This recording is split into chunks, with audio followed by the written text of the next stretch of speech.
इटावा जिलाधिकारी मुख्यालय पर आज कहीं न कहीं जिलाधिकारी जी को ज्ञापन दिया है। पत्रकारों को बम से उड़ाने की धमकी, शेपई के पत्रकार शुगर सिंह जी को बम से उड़ाने की धमकी सोशल मीडिया पे मिली है।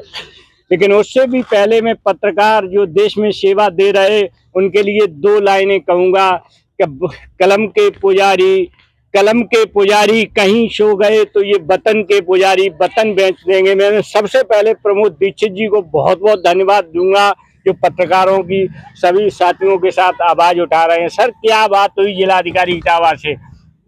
ऐसा है, जो एक तो हमारे सैफई में वो हैं शुगर सिंह यादव जी पत्रकार हैं, काफ़ी सालों से वो पत्रकार है। उनके खिलाफ में कुछ वो हुई कहासुनी हुई जिस पर अनलीगल नंबर के द्वारा उनको धमकी दी गई है, जान से मारने धमकी दी है, जहाँ तक कि बम से उड़ाने तक की धमकी दी है, जिस पर तत्काल मुकदमा भी पंजीकृत कराया गया। पर 24 घंटे के बाद में मुकदमा पंजीकृत हुआ, पर आज 10 दिन होने को आ गए, कोई भी किसी प्रकार की कानूनी कार्रवाई नहीं की जा रही है।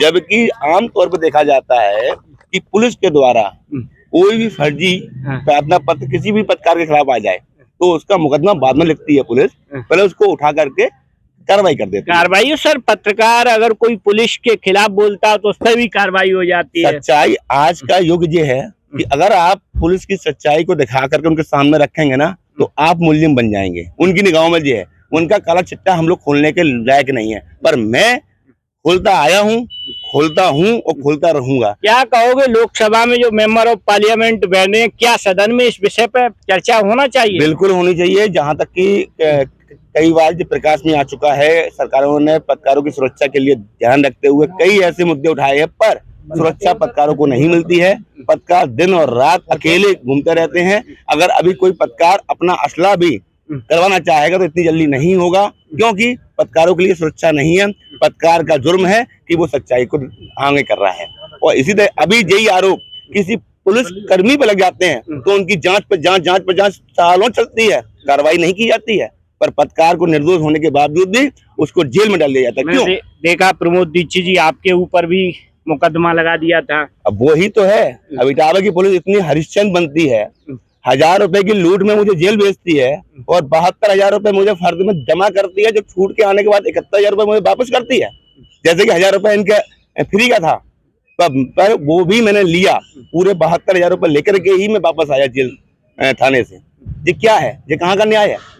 इतनी पुलिस है कि 1000 रुपए की लूट करेंगे आज भी, और अभी भी प्रेजेंट टाइम में 1 लाख रुपए तो मेरी जेब में रखा हुआ है। बड़ी बात है, पुलिस प्रशासन ने फर्जी फंसाया था। बिल्कुल, क्योंकि मैंने उनकी काला चिट्टा खोला। इटावा टू आगरा दग्गा मारी की जो आज तक बंद है वो मेरे कारण से बंद है।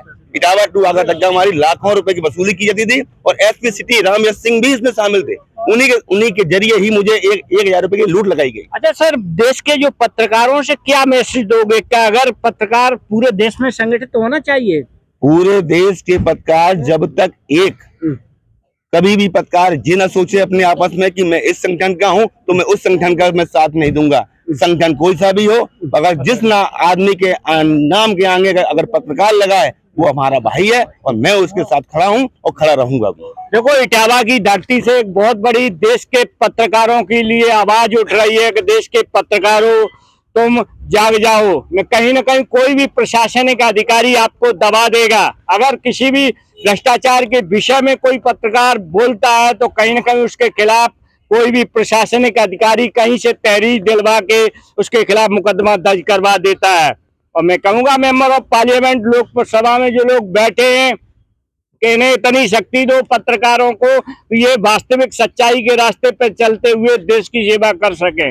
न कहीं शुगर सिंह जी, प्रमोद दीक्षित जी, राजीव जी, वर्मा जी जैसे यहाँ बुजुर्ग सभी पत्रकार हैं, किसी न किसी को प्रशासनिक अधिकारी मुकदमा लगा के फर्जी जेल भेजते रहेंगे। मैं ये बहुत बड़ी बात बता रहा हूँ, क्योंकि आज के समय में अगर जो सच्चाई के रास्ते पर चलेगा उसे परेशानियां अवश्य होंगी। देश के पत्रकारों समझ जाओ, ये मत देखो कि नहीं जो गलत अधिकारी है उसके खिलाफ बोलो और सीना ठोक के बोलो। जीवन थोड़े दिनों का है, ये सच्चाई है। कोई किसी का बुरा नहीं सोचता कोई पत्रकार, लेकिन जब पत्रकारों को बम से उड़ाने की धमकी प्रमोद जी जैसे वरिष्ठ पत्रकार को पिता पुत्र को कहीं न कहीं अगर मतलब कार्रवाई की जाए, और वो भी बिल्कुल गलत, कितने ईमानदार अधिकारी हैं अगर इन पर अधिकारियों पर जांच बैठ जाए तो शायद कोई कभी में 80% अधिकारी जेल चले जाएंगे। ये बहुत बड़ी सच्चाई है। कितना करप्शन करते हैं, कौन नहीं जानता कहां से कहां पैसा जाता है। लेकिन अगर ईमानदार से अगर ये पत्रकारिता करना चाहते तो इन्हें कहीं ना कहीं केस के माध्यम से तुम जेल बजाने की कोशिश करते हो। ये देश की सच्चाई है।